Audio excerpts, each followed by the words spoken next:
Thank you very much, Provost Bass and President Burwell, for that very kind introduction. Members of the faculty, distinguished guests, family members, and friends of the graduates, particularly the mothers in the audience, happy Mother's Day. And to you, the 2018 graduating class of the College of Arts and Sciences of American University. It is a personal pleasure and a true honor to be your commencement speaker. I am also very excited about receiving an honorary doctorate from AU.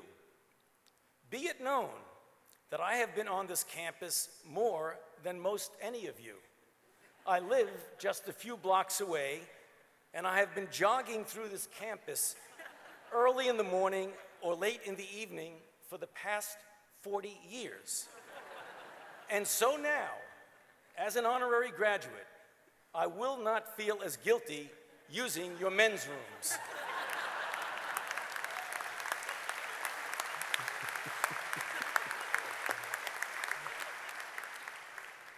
I am particularly pleased to deliver this address in this first year of the presidency of Sylvia Burwell, since we were such close partners and friends in addressing the challenges of emerging infectious diseases during her tenure as the Secretary of Health and Human Services during the Obama administration.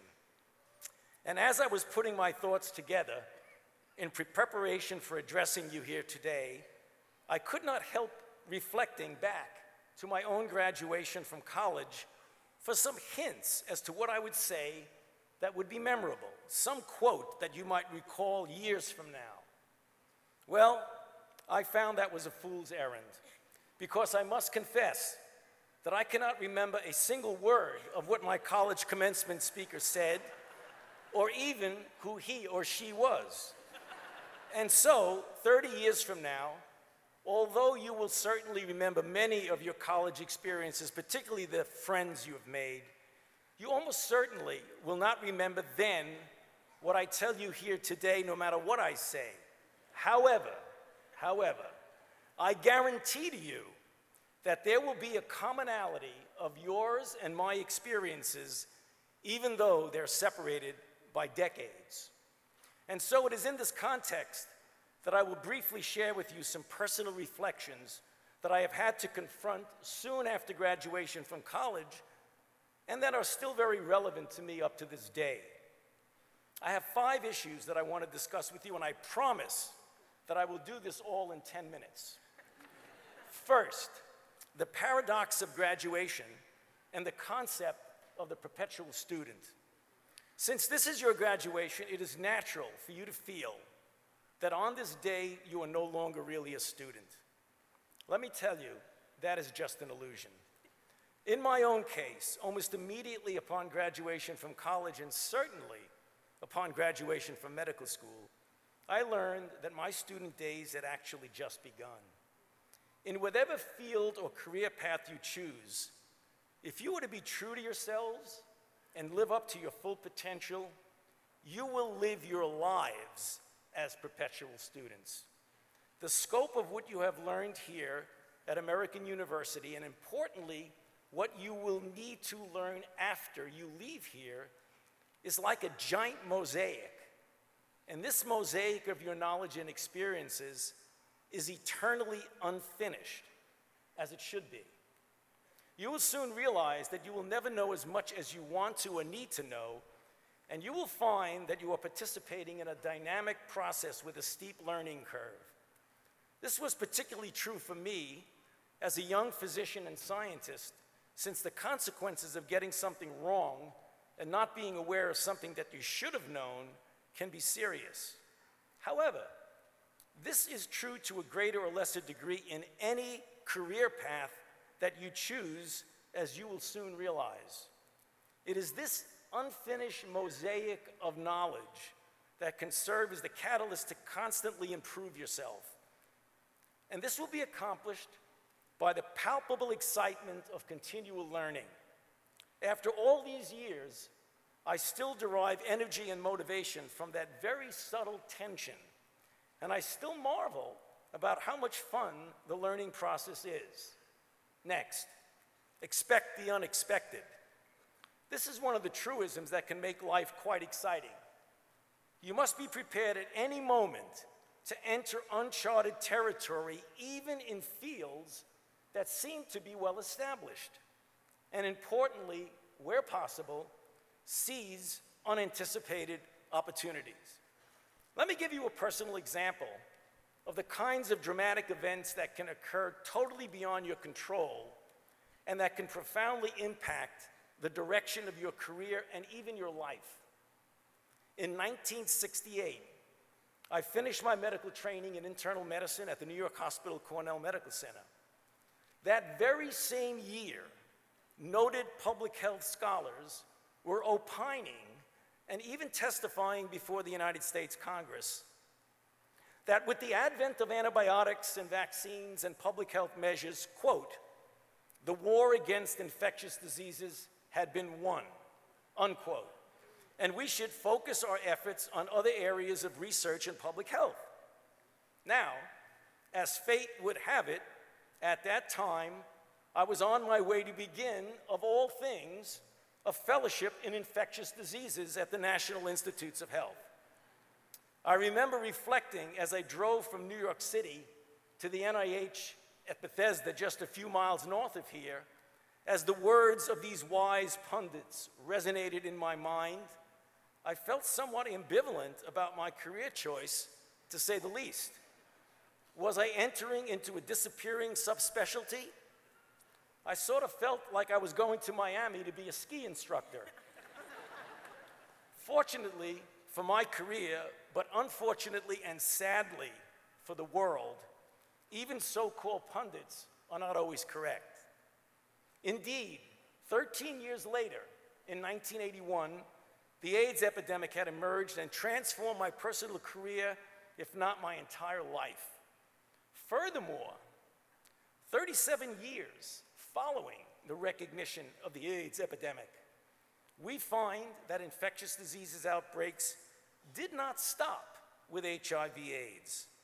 For my field of infectious disease has witnessed the continual threat of emerging and re-emerging pathogens, including dengue in South America, the strange-sounding disease of chikungunya in Puerto Rico. If that was not enough, then came the Ebola outbreak in West Africa, which consumed much of my time and energy in 2014 and 15, as well as the energy of your president, Sylvia Burwell, as she led the government's response to this terrible outbreak. Then there was the 2015-16 onslaught of Zika virus in the Americas, a relatively mild disease, yet with potentially devastating consequences for babies born of mothers infected during pregnancy. Now, obviously, not every opportunity or challenge with which you will be presented or that will influence your careers and your lives will be as dramatic or as draconian as a frightening infectious diseases outbreak. However, please believe me that the same type of unpredictable events and circumstances that I experienced in my life and in the evolution of my career in medicine and public health are going to confront you regardless of what directions your careers and your lives take. Next, public service and social responsibility. I believe sincerely that regardless of our career paths, we cannot look the other way from pressing societal issues. There are still pockets of society here in our own country that are steeped in poverty, drug abuse, violence, health disparities, inadequate education, discrimination, and despair. Sadly, there are even pockets of these conditions right here in our own beautiful city. The current national opioid crisis is a stark example of this. Furthermore, in 2018, we live in a global society, and we cannot turn our backs on the terrible and oft-times preventable societal burdens in certain developing nations. Rampant disease, infant mortality, abject poverty, starvation, gender inequality, violence against women, and the reappearing specter of genocide. Some of you may actually devote your future careers and lives to directly addressing these societal issues, but clearly most of you will not. But for that latter group, Public service does not necessarily mean a profession or an avocation devoted entirely to public service. One can still incorporate some element of public service into your lives regardless of your career choice. So please take that into serious consideration and make it at least part of your lives. Next, leadership. You are graduating from an extraordinary institution. The young men and women of American University are the future leaders of our society. But leadership is a gradual process that you have already begun at the time you enrolled here at AU. I speak not necessarily of officially designated leadership that has a formal title, for leadership takes many forms, including, and importantly, the quiet and subtle leadership of example. Do not believe for a moment that you are too young to begin to assume leadership roles. There's a quote that is attributed to the famous late Irish playwright George Bernard Shaw. I never liked the quote as a young man myself, and I like it even less now that I'm no longer a young man. The quote is, "Ah, the pity that youth is wasted on the young," implying that although young people have boundless energy, vigor, and potential because they're so young, they do not appreciate these qualities, nor do they take proper advantage of them. Well, ladies and gentlemen, prove Mr. Shaw wrong.